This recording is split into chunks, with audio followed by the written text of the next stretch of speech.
Pourquoi Dieu n'a-t-il pas créé une seule religion? Ou n'a-t-il pas créé une seule religion pour tout le monde, afin que la paix règne sur cette terre? Il savait, ou n'avait jamais su, que ces problèmes allaient bien se poser. Le frère a posé une très bonne question. Une question très importante. Pourquoi Dieu n'a-t-il pas créé une seule religion? Pourquoi a-t-il créé toutes les différentes religions pour qu'il n'y ait pas de confusion, pas de combat? Et je suis d'accord avec lui. C'est une très bonne question. Et si vous lisez le Coran, Allah dit dans le Coran, dans la sourate Al-Imran, chapitre numéro 3, verset 19. La seule religion acceptable aux yeux d'Allah est l'islam.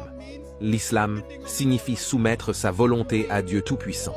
Si vous lisez toutes les religions, Dieu Tout-Puissant n'a envoyé des messagers que pour prêcher une seule religion. Et c'est mentionné dans le Coran dans la sourate Fatir, chapitre 35, verset 24. Il n'y a pas une nation ou une tribu à laquelle nous n'ayons envoyé un avertisseur ou un guide. Allah dit dans la sourate Le Tonnerre, chapitre 13, verset 7.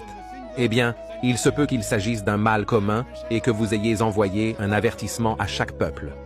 Or, tous les messagers qui sont venus frères, ils n'ont rien enseigné d'autre que la soumission de leur volonté à Dieu Tout-Puissant. Et le message fondamental que tous ces messagers ont enseigné, c'est l'unicité de Dieu. Il ne l'a pas demandé. Il n'a pas de mère, il n'a pas de père, il est unique, il n'y a rien comme lui.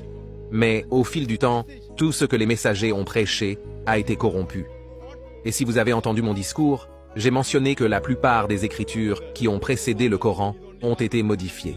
Et Allah dit dans le Coran à plusieurs endroits que s'il l'avait voulu, il aurait pu faire en sorte que tout le monde soumette sa volonté à Dieu. Tous les musulmans, il ne faut pas prendre l'islam pour une religion. Le vrai sens de l'islam, c'est une dîne, un mode de vie. Soumettre sa volonté à Dieu. Et musulman ne signifie pas une personne qui porte le nom de Zakir, Abdullah, Sultan. Musulman signifie une personne qui soumet sa volonté à Dieu. Si vous soumettez votre volonté à Dieu en arabe, je vous appellerai musulman. Ne vous fiez donc pas aux étiquettes données, Sultan, Zakir, Abdullah. En arabe, musulman signifie une personne qui soumet sa volonté à Dieu. Quiconque soumet sa volonté à Dieu est appelé musulman. Tous les messagers qui sont venus ont donc enseigné que nous devions soumettre notre volonté à Dieu. Tous ont enseigné le monothéisme, tous ont enseigné le tawhid. Mais au fil du temps, toutes ces écritures ont continué à changer. C'est la raison pour laquelle Dieu Tout-Puissant a envoyé le dernier et ultime messager, le prophète Mohammed, que la paix soit avec lui. Et la dernière et ultime révélation glorifie le Coran. Tous les messagers qui ont précédé le prophète Mohammed, que la paix soit avec lui, toutes les révélations qui ont précédé le Coran n'étaient destinées qu'à ces personnes et à cette époque. Par leur nom, car j'ai mentionné dans le Coran la Torah, le Zabour, l'Injil et le Coran.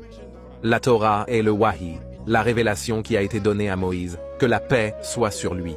Zabur est le Wahi, la révélation donnée à David, que la paix soit avec lui. L'Injil est le Wahi, la révélation donnée à Jésus, que la paix soit avec lui.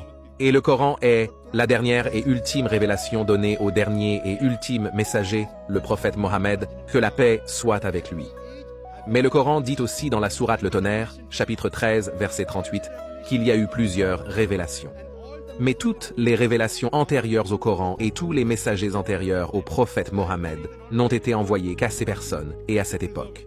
C'est la raison pour laquelle Dieu Tout-Puissant n'a pas jugé bon de les préserver. Mais comme le Coran est la dernière et ultime révélation, il n'a pas été envoyé seulement pour les musulmans,